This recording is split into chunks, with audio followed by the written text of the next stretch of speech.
restu orang tua itu penting, tapi bukan nomor satu.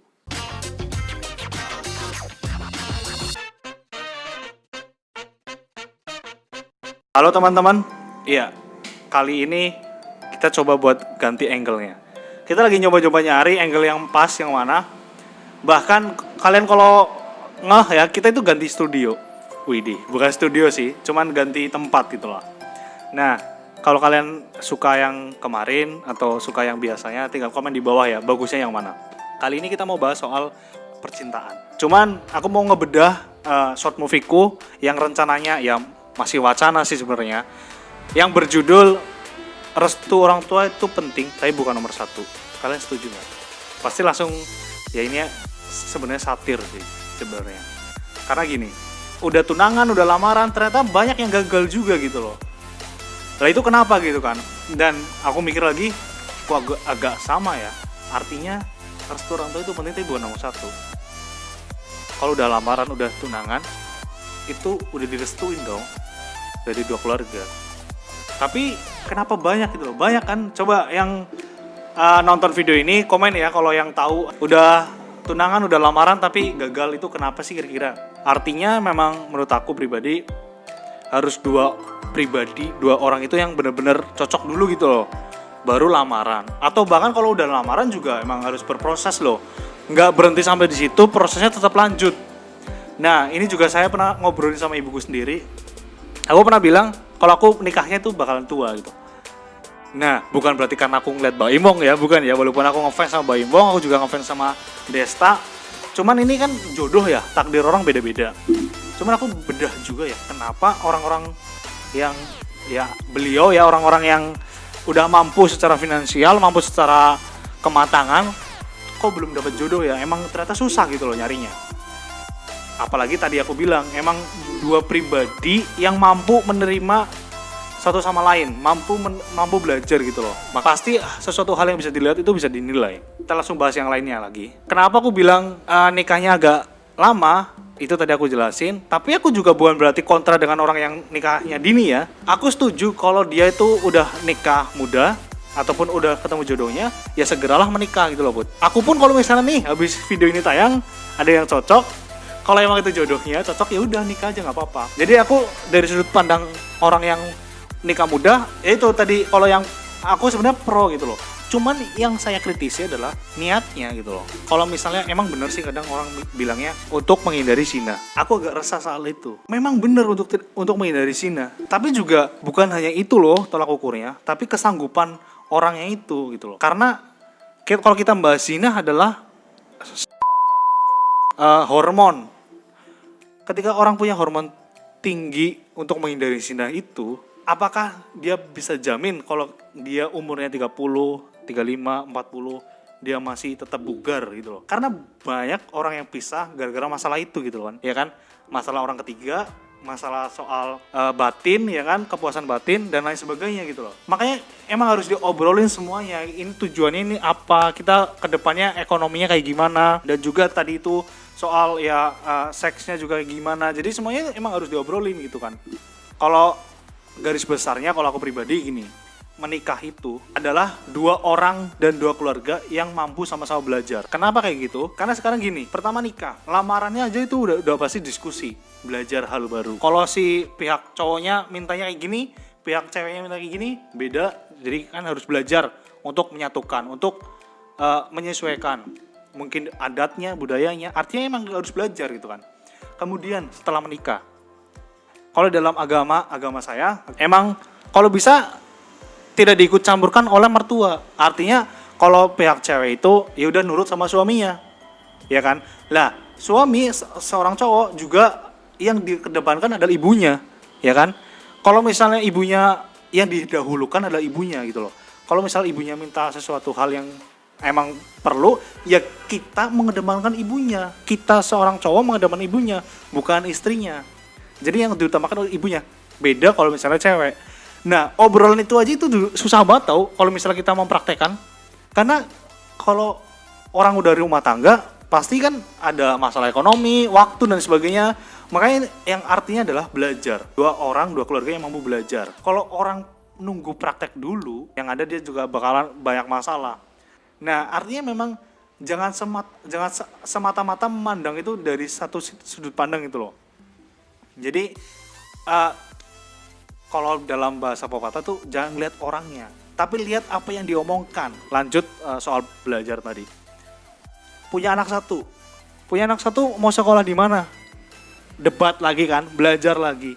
Cara ngasuhnya kayak gimana kalau anak cowok, kalau anak cewek gimana? Punya anak dua. Jadi emang beda beda persoalan, beda momen itu belajar gitu loh. Jadi nggak bisa kayak aku sekarang sayang sama kamu, aku cinta sama kamu, ayo nikah untuk menghindari zina. Nggak kayak gitu doang gitu loh. Jadi emang panjang prosesnya.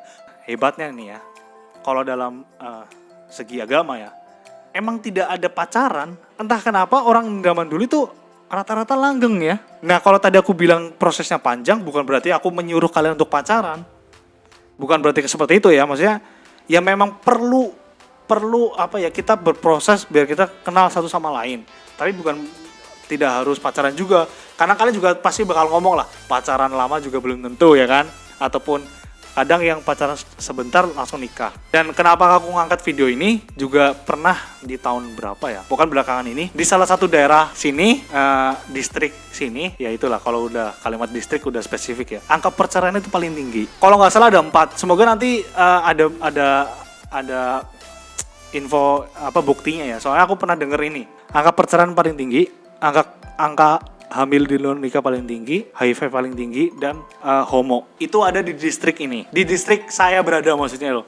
Dan itu pernah masuk koran gitu loh. Seriusan, aku pernah ngeliat itu. Cuman itu dulu, mungkin ya pokoknya tahun belakangan ini.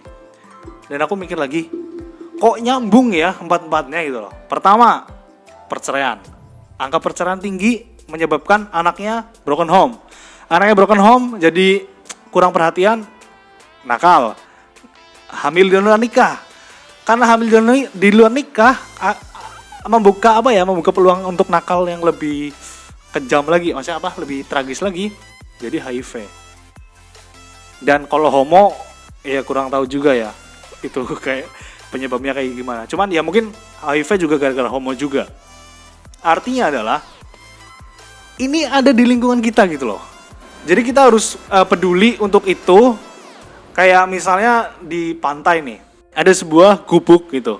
Kalau misalnya kita mau menyalahkan siapa coba? Di sisi lain itu adalah mungkin pendapatan. Di sisi lain itu juga menyebabkan kemungkinan kenakalan remaja gitu. Jadi ini juga serba salah ya. Ini juga agak sedikit berat. Mohon ya open minded lah dalam menyikapi ini gitu. Itu menjadi keresahanku pribadi. Dan awal mula keresahannya itu ketika lebaran, ketika hari puasa, di bulan suci puasa itu kebanyakan daerah sini kalau hari Minggu tuh ke laut. Nah, di situ pertama kali aku ke situ tuh waktu SMA, mungkin SMA kelas 1 atau kelas 2 aku lupa. Nah, aku kan banyak nih gerombolan, bergeng. Karena ramai banget nih ya, karena aku masih bocil ya. Jadi ya cuma duduk diem gitu ya. Nah orang-orang yang udah punya pengalaman pasti tujuannya petasan, ya kan, karena dia punya pengalaman buat bikin petasan. Jadi aku nggak punya pengalaman itu, teman-temanku juga enggak, jadi cuma ngeliatin aja. Saat itu aku mikir ada orang temanku bilang kayak gini, wih bohai banget ya gitu ya. Nah terus aku mikir lagi ya, ini kan bulan puasa ya gitu. Aku denger itu tuh kayak, lah tujuan kita kesini malah jadi kayak gak bener ya gitu loh. Itu yang menjadikan aku gak bisa menikmati keramaian gitu loh. Gak bisa, aku malah fokusnya ke hal yang lain, memikirkan yang lain gitu loh. Kok aku gak menikmatin ini, terus tujuan aku kesini buat apa gitu kan. Kalau misalnya sepak bola gak mungkin, karena aku gak bawa bola juga. Karena aku cuma berlima kalau gak salah pada waktu itu. Jadi malah ya kayak kenakalan remaja itu sebenarnya ada di sini gitu loh. Dan aku juga bingung. Kalau cowok itu tadi menghibur diri dengan main petasan, lah kalau cewek ngapain gitu? Artinya malah kayak seakan-akan ya itu tadi temanku memerhatikan si cewek. Lah si cewek itu juga mungkin senang diperhatikan gitu loh. Ataupun gimana ya, aku juga bingung. Coba kalau buat kalian yang denger ini bisa jawab, bisa komen di bawah tujuannya itu apa gitu loh. Mungkin memang benar untuk refreshing, kumpul temen. Cuman kan resikonya di situ gitu loh. Sedangkan kalau misalnya kita ngelihat kalian dengan ya tanda kutip tadi, ya kita jadi dosa lagi puasa, kalian juga pastinya juga kena dampak itu gitu loh. Makanya dari pengalaman itu tadi aku langsung kayak enggak lagi ke situ. Itu yang menjadikan diriku sendiri jadi mungkin introvert ya, jadi kayak juga capek sih karena nggak menikmati, jadi ke energi juga berkurang gitu loh, cepet banget capek, kayak pusing juga ngapain di sini gitu kan, bingung kan. Nah sekarang ada juga yang aku pikirin nih, misalnya orang-orang yang menjalin hubungan LDR atau bahkan orang-orang yang menyikapi dalam pertemanan. Soalnya ini juga berpengaruh terhadap kedepannya kita mau seperti apa ya dalam berhubungan gitu kan. Yang pertama, aku sering banget punya temen yang baik gitu loh. Dalam artian dia mau menerima sharingku kalau misalnya aku telepon dan sebagainya. Cuman kebelakangan ini kok aku baru tahu kalau dia punya pacar gitu loh. Sebenarnya aku tuh kalau udah tahu dia udah punya pacar, ya mungkin chattingan ya, tapi tidak sampai menjadi ketergantungan teleponan. Dan aku jadi bingung kenapa dia yang udah punya pacar tapi masih mau merespon itu gitu loh. Nah, tak pikir-pikir lagi, kalau ini dibiarin juga menjadi ekosistem yang salah. Dalam artian, ini jadi hal yang normal. Iya. Biasa nganggur ya.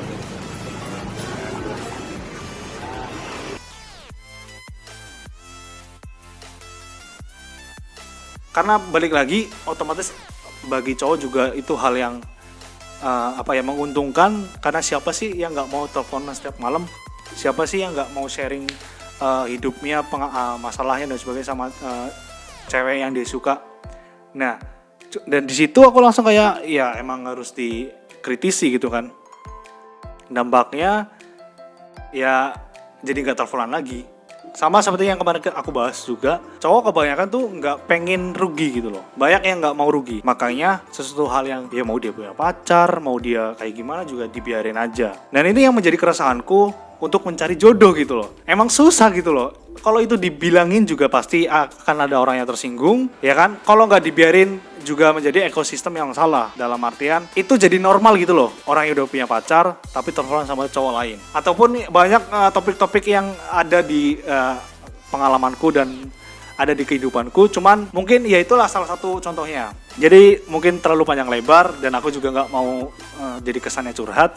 Ya kurang lebihnya itu aja yang bisa saya sharing di video kali ini. Mohon maaf kalau misalnya tadi agak berat omongannya, maksudnya kalau susah dimengerti atau bahkan menyakiti ataupun menyinggung hati, karena masih belajar juga. Ini cuman kayak sharing dan mengangkat keresahan. Dan ya kalian kalau ada saran komen-komen ya tentang tema yang mau aku bahas, ataupun tempatnya juga bagusnya kayak gimana, angle-nya atau gimana gitu kan, tinggal komen di bawah. Dan jangan lupa subscribe ya dan thumbs up. Sampai ketemu di video selanjutnya.